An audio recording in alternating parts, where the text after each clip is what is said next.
अम्मा बड़की जीजी लड़की मुझसे कहानी है चल देख नहीं। अब मैं आई गई हूं, अब ही तक आई बे नहीं कहीं। अब जब खाए खाए चल रही है तब गाड़ी आ गई है। का बताई बड़की जीजी के पता न का जनी का करे लगनी अब ही तक आई बे कहीं।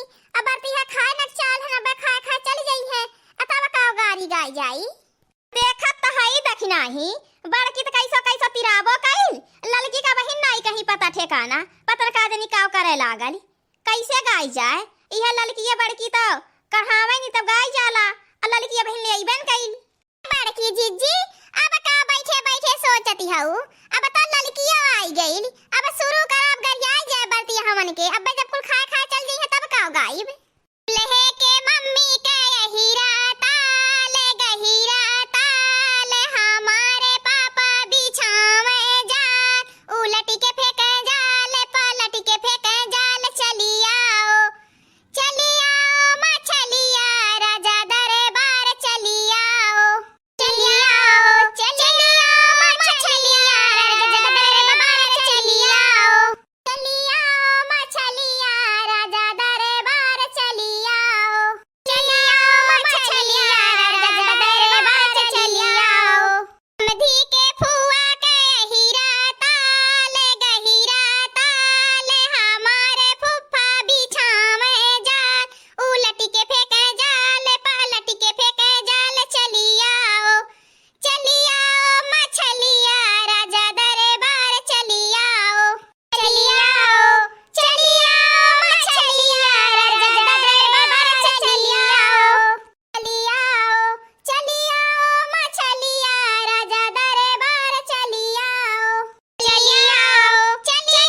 मछलिया राजा दरबार चली आओ। बरतिया हवन के दीदी के हीरा ताले गहीरा ताले हमारे भैया बिछावे जाल उलट के फेंके जाल पलट के फेंके जाल चली आओ मछलिया राजा दरबार चली आओ मछलिया राजा दरबार चली आओ।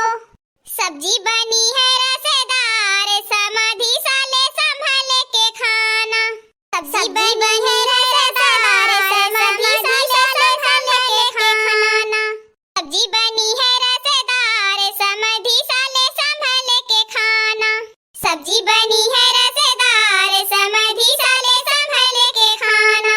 पूरी बनी है तरकारी पूरी बनी है तरकारी संभल के खइहा ना तो चापी बाए मारी रतिया के उठी बुखार समाधि साले संभल के खाना रतिया के चढ़ी बुखार समाधि साले संभल के खाना। अरे ललकी बड़की समाधि के गरियावा था कुली नवरो गरियावा का ताकत हन बैठ के कुछ कुचवा कि नाही कुचुर कुचुर। सब्जी बनी है रसेदार बरती है वे साले संभल के खाना सब्जी बनी है रसेदार बरती है वे साले संभल के खाना सब्जी बनी है रसेदार बरती है वे साले संभल के खाना सब्जी बनी है रसेदार बरती है वे साले संभल के खाना। पूरी बनी है तरकारी पूरी बनी है तरकारी संभल के खइहा ना तो चापी बाए मारी रतिया के उठी बुखार बरती हवन साले संभल के खाना रतिया के उठी बुखार बरती हवन साले संभल के खाना रतिया के उठी बुखार बरती हवन साले संभल के खाना रतिया के उठी बुखार बरती हवन साले संभल के खाना। खैला जीजा खिचड़ी थाली में बड़ी इज्जत बा ससुराली में खैला जीजा खिचड़ी थाली में बड़ी इज्जत बा ससुराली में खैला जीजा खिचड़ी थाली में बड़ी इज्जत बा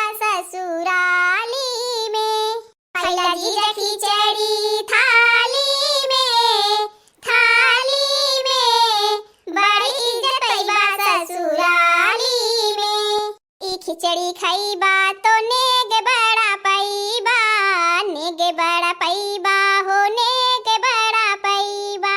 ई खिचड़ी खइबा तो नेगे बड़ा पैबा, नेगे बड़ा पैबा हो नेगे बड़ा पैबा। ई खिचड़ी खइबा तो नेगे बड़ा पैबा, नेगे बड़ा पैबा हो नेगे बड़ा पैबा। ई खिचड़ी खइबा तो नेगे बड़ा पैबा, नेगे बड़ा पैबा हो नेगे बड़ा पैबा। पहिला जीजा चैन खुशहाली से, खुशहाली से बड़ी इज्जत पैबा ससुराली में। पहिला जीजा चैन खुशहाली से, खुशहाली से बड़ी इज्जत पैबा ससुराली में। पहिला जीजा चैन खुशहाली से, खुशहाली से बड़ी इज्जत पैबा ससुराली में। पहिला जीजा चैन खुशहाली से, खुशहाली से बड़ी इज्जत पैबा ससुराली में। खाइला जीजा खिचड़ी थाली में, थाली में बड़ी इज्जत पैबा ससुराली में।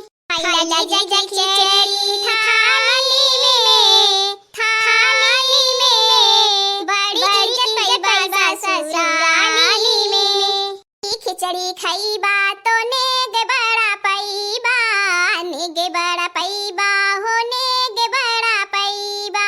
ई खिचड़ी खइबा तो नेगे बड़ा पैबा, नेगे बड़ा पैबा हो नेगे बड़ा पैबा।